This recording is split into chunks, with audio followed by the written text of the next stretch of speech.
Diarrhoea symptoms ఉన్నాయి అని న్యూస్లో రావడంతో ఈరోజు మన గౌరవ జిల్లా కలెక్టర్ గారు ఒక 6గురితో ఒక కమిటీని కాన్స్టిట్యూట్ చేశారండి. దాంట్లో మనకి sub collector Tenali, RJD education, DSO, తర్వాత ఫుడ్ ఇన్స్పెక్టర్, తర్వాత మనకి డిఎస్పీ గారు, ఇట్లా 6గురిని మళ్ళీ అసలు ఏంటి ఈ ఎస్ఆర్ఎంలో కాలేజ్లో పిల్లల పరిస్థితి ఏంటి, ఎంత విషమంగా ఉంది, లేకపోతే చాలా ఎక్కువగా ఎగ్జాజరేట్ చేసిన ఫిగర్స్ ఇవి, నిజాలేంటి, కంటామినేషన్ ఏదన్నా ఉంటే దానికి సోర్స్ ఏంటి, దాన్ని ఎలా ఎలిమినేట్ చేయాలి, ఫస్ట్ దాన్ని ఐడెంటిఫై చేయండి, దాన్ని కంటైన్ చేయండి అని చెప్పి ఒక కమిటీని వేయడం జరిగింది. సో దాంట్లో భాగంగా ఈరోజు పొద్దునే కూడా మనం ఎస్ఆర్ఎం యూనివర్సిటీ హాస్టల్ మెస్ని విజిట్ చేయడము, తర్వాత అక్కడున్న మెడికల్ క్లినిక్ ఏదైతే ఉందో దాన్ని విజిట్ చేయడము, దాని తర్వాత మొత్తం కాలేజ్కైనా వాటర్ సోర్స్ ఎక్కడి నుంచి ఉంది ఏంటి అని విజిట్ చేయడం, ఈ 3-4 పాయింట్స్ని విజిట్ చేశాము. సో అక్కడ నుంచి కూడా ప్రతి సెంటర్ నుంచి ఫుడ్ శాంపిల్స్ కానీ వాటర్ శాంపిల్స్ కానీ తీసుకోవడం జరిగింది.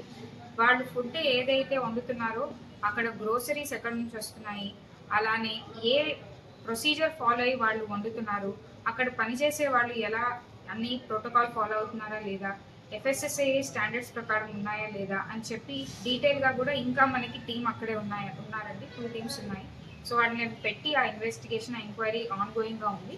అలానే మెడికల్ క్లినిక్ వాళ్ళకి ఏదైతే ఉందో దాంట్లో లాస్ట్ 1 వీక్ ఎంతమంది స్టూడెంట్స్ వచ్చారు, ఏ సిమ్టమ్స్తో వచ్చారు, వచ్చిన టోటల్ పీపుల్లో ఎంతమంది స్టమక్ పెయిన్, వామిటింగ్, డయేరియా సిమ్టమ్స్లో వచ్చారు, అలాంటి డీటెయిల్స్ కూడా కొంచెం తీసుకోవడం జరిగింది.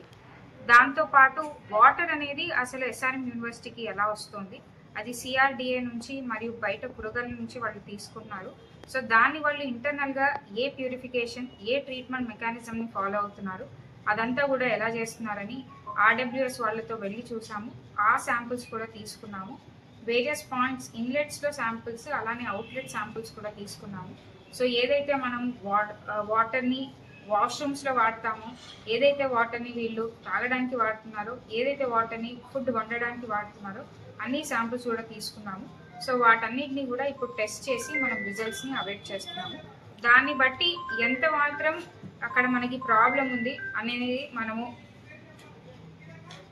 నిజంగా నిర్ధారించవచ్చు. దాని ప్రకారం మనం కరెక్టివ్ యాక్షన్స్, మెజర్స్ని తీసుకోవడానికి చూస్తామండి. మేము వెళ్ళినప్పుడు వాళ్ళు మాకు ఏం చెప్పారంటే, ప్రైమరీగా ఎప్పుడన్నా ఇలాంటి ఫుడ్ రిలేటెడ్ సమస్య వస్తే నాన్ వెజిటేరియన్ ఐటమ్స్లో ఉంటాయి కాబట్టి లాస్ట్ 2-3 డేస్గా చికెన్, ఎగ్ అనేది వాళ్ళు తెప్పించడం ఆపేశారు. పూర్వం ఏ వెండర్తో అయితే తెప్పిస్తారో అది కూడా ఫస్ట్ ఇప్పుడు మార్చేశారు. ఇమీడియట్గా అయితే చికెన్, ఎగ్ సర్వ్ చేయట్లేదని చెప్పారు. వాటర్ కూడా వాళ్ళు RO వాటరే ఇస్తున్నాము అని చెప్పారు. అయినా కూడా వాటర్ని మనం మినిమం టెస్ట్ చేయడానికి మనకి H2Sతో టెస్ట్ చేస్తాము, దానికి 48 hours పడుతుంది. సో అందుకని ఇప్పుడు అవైట్ చేస్తున్నాం రిజల్ట్స్. ఇమీడియట్గా అయితే ఎవరైతే పేషెంట్స్ మనకి NRIలో ఒక 2 అడ్మిట్ అయ్యారో వాళ్ళతో ఇప్పుడు మాట్లాడడం జరుగుతుంది. సో బయట స్టూడెంట్స్ తిన్నారా లేకపోతే కాలేజ్లోనే తిన్నారా అనేది చూస్తే బయట తిన్న వాళ్ళు కూడా ఉన్నారు, కానీ కాలేజ్లో తిన్న వాళ్ళు కూడా ఉన్నారు. సో సమస్య ఏదైతే ఉంది అని మనం కొంచెం అనుకోవచ్చు, కానీ ఆ సమస్య మనకి ఉన్నాయి. సో అలా 1 వీక్ వ్యవధిలో మనకి ఒక ఎవ్రీడే 50 చప్పున ఆన్ యావరేజ్ వచ్చారు అని మనం చూడొచ్చు.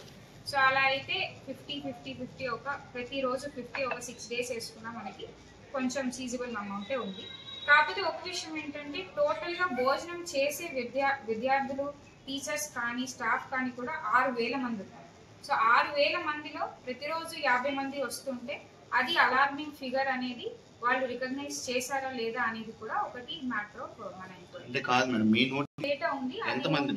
ఇప్పటి వరకు అంటే మనం డే వైజ్ గా చూసుకుంటే ఒక ఫిగర్ ఒక 300 మెంబర్స్ అనేది stomach pain, vomiting, diarrhoea different symptoms ఉన్నాయి. స్టమక్ పెయిన్ తీసుకుంటే కొంచెం ఎక్కువ మంది, వామిటింగ్ ఇంకొంచెం తక్కువ, డయేరియా ఇంకొంచెం తక్కువ అనేది ఉంది. సో ఈ ఫిగర్ని కూడా మళ్ళీ మా మెడికల్ టీం అక్కడే ఉన్నారు. ఏ సిమ్టమ్స్తో వచ్చారని ప్రతి పేషెంట్ని కూడా we are still investigating. So whole and సోల్గా ఫిగర్ అనేది ఇప్పుడు చెప్పలేము. ఏంటంటే అయితే ఇప్పటి వరకు ఎవరిది లేదండి. స్టూడెంట్స్ అందరూ కూడా ఎవరైతే వచ్చి మెడిసిన్స్ తీసుకున్నారో వాళ్ళు మళ్ళీ క్లాసెస్ అటెండ్ అవుతున్నారు. ఇప్పుడు ఇంకా మనకి అవుతోంది, శాంపుల్ కలెక్షన్ అవుతుంది. ఈ టోటల్ ఎక్సర్సైజ్ అయిపోవడానికి ఇంకొంచెం గంటలు పడుతుంది. మళ్ళీ మేము ఇక్కడే కన్వీన్ అయ్యి ఈవినింగ్ వరకు ఒక ప్రిలిమినరీ రిపోర్ట్ ఇస్తాము.